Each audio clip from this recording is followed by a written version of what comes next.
Hello everyone. तो आज की इस वीडियो में मैं आपको बताने वाला हूं कि आप अपना कैरेक्टर सर्टिफिकेट यानी कि आचरण प्रमाण पत्र खुद से कैसे बना सकते हैं, क्योंकि पूरी प्रोसेस अब ऑनलाइन हो चुकी है। तो इसके बारे में आज की इस वीडियो में मैं आपको डिटेल में बताऊंगा, तो वीडियो के अंत तक बने रहें बिना वीडियो स्किप किए। तो चलिए शुरू करते हैं। So let's get continuous with my channel continuity in solution.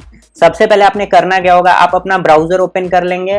Browser open करने के बाद आपको इस वेबसाइट पे आ जाना है serviceonline.bihar.gov.in, जिसकी लिंक मैं आपको डिस्क्रिप्शन में भी प्रोवाइड कर दूंगा। जैसा कि अभी आप मेरी स्क्रीन पे देख सकते हैं, हम लोक सेवाओं का अधिकार एवं अन्य सेवाएं RTPS एंड अदर सर्विसेज, ये serviceonline.bihar.gov.in वेबसाइट की होम स्क्रीन है।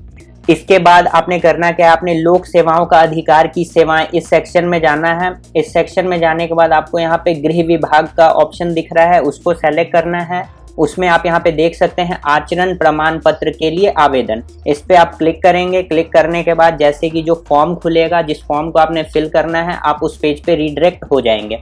आप अभी मेरी स्क्रीन पे देख सकते हैं आचरण प्रमाण पत्र हेतु आवेदन पत्र, application form for issuance of character certificate. मैं आपको बता दूं कि कैरेक्टर सर्टिफिकेट का प्रोसेस अब ऑनलाइन हुआ है, पहले ये प्रोसेस ऑफलाइन थी। तो अब चलिए मैं बताता हूं आपको आपने फॉर्म फिल कैसे करना है।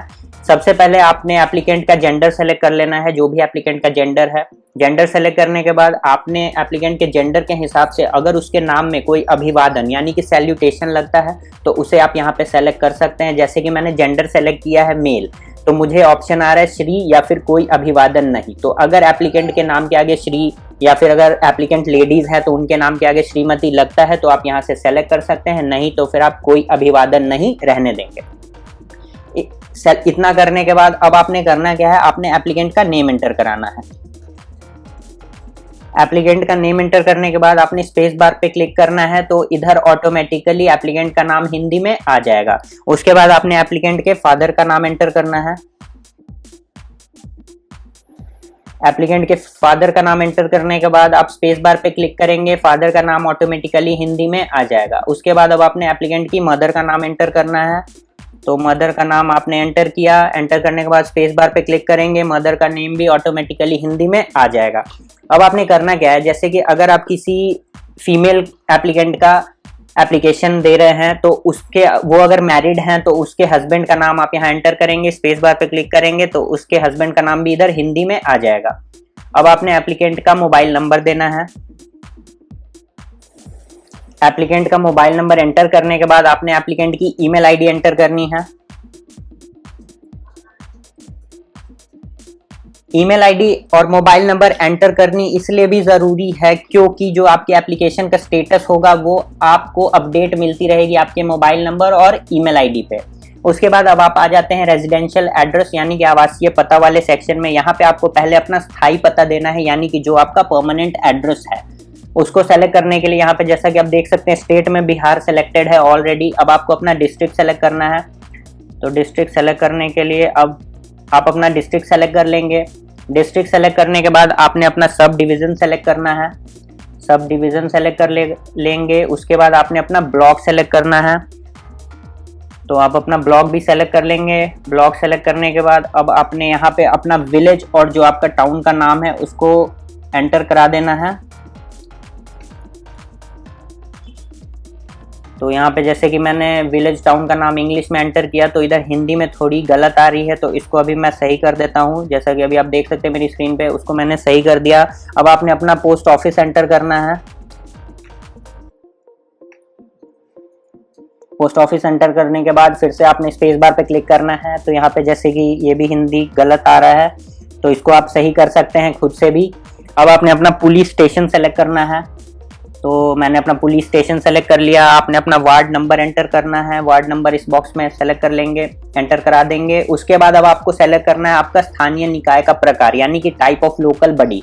आप किस टाइप ऑफ के लोकल बॉडी में रहते हैं, यानी कि ग्राम पंचायत, नगर निगम, नगर परिषद या फिर नगर पंचायत।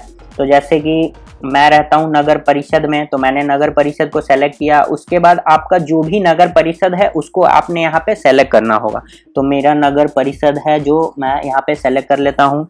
उसके बाद अब आपने इस बॉक्स में अपना पिन कोड एंटर करा देना है।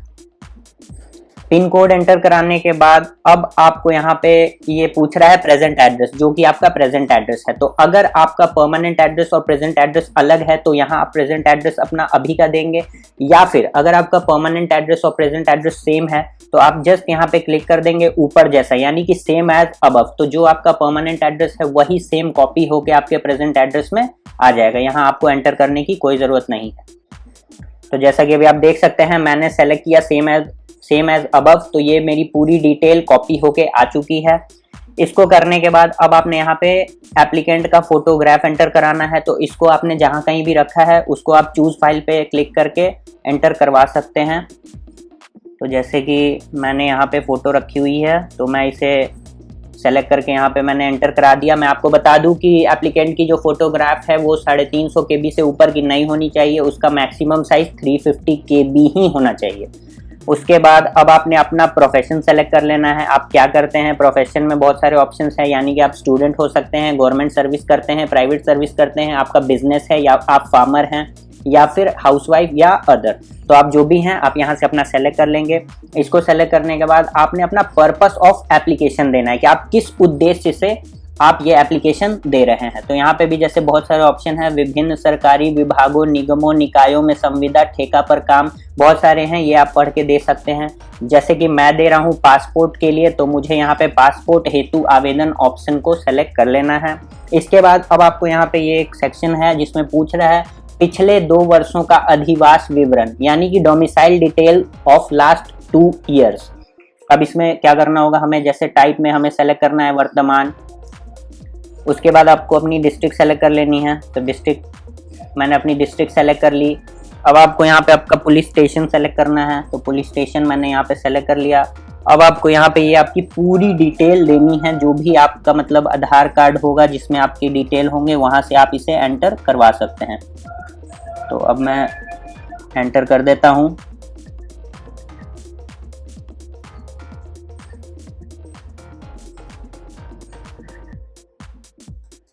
तो जैसा कि मैंने इस बॉक्स में अपना पूरा एड्रेस एंटर कर दिया है, उसके बाद ये आपको कहता है महीने से, मतलब आप किस महीने से इस एड्रेस पे हैं। तो जैसा कि मैं जनवरी 2019 से यहाँ पे हूँ, और कब तक के लिए पूछ रहा है, ये महीने कब तक। तो अब जैसे कि मैं अभी कर देता हूँ अगस्त 2021 तक मैं वहीं हूँ, तो मैंने इसे सेलेक्ट कर लिया। अब यहाँ पे ये आपको कंसेंट ऑलरेडी हो चुका है, जिसमें है कि मैं घोषणा करता या करती हूँ कि मेरे विरुद्ध किसी भी थाना या न्यायालय में कोई आपराधिक या दीवानी का मुकदमा लंबित नहीं है, अतः श्रीमान से नम्र निवेदन है कि आचरण प्रमाण पत्र निर्गत करने की असीम कृपा की जाए। इसके लिए मैं श्रीमान का सदा आभारी रहूंगा या रहूंगी। तो ये कंसेंट है जो ऑलरेडी यहाँ पे सेलेक्ट हो चुका है, यानी कि आपका सेल्फ डिक्लेरेशन। अब आप यहाँ पे देख सकते हैं एडिशनल डिटेल्स, ये किस ऑफिस को सबमिट हो रही है। तो यहाँ पे office of superintendent of police को सबमिट हो रही है। इतना कुछ करने के बाद अब आपने यहाँ पे ये जो वर्ड वेरिफिकेशन है, यानी कि नंबर, उसको आपने यहाँ पे एंटर करवा देना है। नंबर एंटर कराने के बाद आपने सबमिट पे क्लिक करना है। सबमिट करने के बाद जैसा कि आप देख सकते हैं हमारे सामने हमारे फॉर्म की एक प्रीव्यू खुल के आ चुकी है। इस प्रीव्यू में आप अपनी डिटेल्स को एक बार मैच कर लेंगे, जो भी डिटेल्स आपने प्रोवाइड कराई हैं। अगर उसमें कुछ गलत है तो आप उसे यहाँ से एडिट कर सकते हैं, एडिट का ऑप्शन है। आप अपने फॉर्म को यहाँ पे कैंसिल कर सकते हैं। यहाँ पे आपको एक ऑप्शन है click here to initiate new application. अब अगर आप यहाँ से किसी नए एप्लीकेशन को स्टार्ट करना चाहते हैं तो आप इस पर क्लिक करेंगे, और अब हमें क्या करना होगा, हमें यहाँ पे अटैच एनेक्शर का ऑप्शन है, हमने इस पर क्लिक कर देना है, अटैच एनेक्शर। तो जैसा कि अब आप देख सकते हैं अटैच एनेक्शर पे क्लिक करने के बाद हमारे सामने ये एक अटैच इनक्लोजर्स की फॉर्म खुल के आ चुकी है, जिसमें अब आपको आपका जो फॉर्म था उसका स्वयं शपथ पत्र वो यहाँ पे आपने सेलेक्ट करना होगा। उसके बाद जो आपकी डॉक्यूमेंट है उसको आप यहाँ पे सेलेक्ट करके डॉक्यूमेंट आप सेलेक्ट करेंगे। उसके बाद इधर आप फाइल को यहाँ पे अपलोड करना है, तो उसके लिए चूज़ फाइल करके आप अपलोड कर लेंगे। फिर यहाँ पे आप देख सकते हैं भरा हुआ आवेदन पत्र सभी अनुलग्नकों के साथ, यहाँ पे आप सेलेक्ट करेंगे, इसको आपने अपलोड करना है। उस तरह से आप यहाँ पे अपने डॉक्यूमेंट्स को अपलोड करके यहाँ पे सेव एनेक्शर पे क्लिक करेंगे। सेव एनेक्शर पे क्लिक करने के बाद यानी कि आपका डॉक्यूमेंट सेव हो चुका है। उसके बाद आपने सबमिट पे क्लिक कर देना है। सबमिट करने के बाद जैसा कि आपका जो फॉर्म है वो आप जिस भी ऑफिस में आपने अप्लाई किया है वहाँ सबमिट हो जाएगा, और आपके कैरेक्टर सर्टिफिकेट का एप्लीकेशन वहाँ पे एक्सेप्ट कर लिया जाएगा, जो कि फिर आपको कैरेक्टर सर्टिफिकेट तैयार होगा।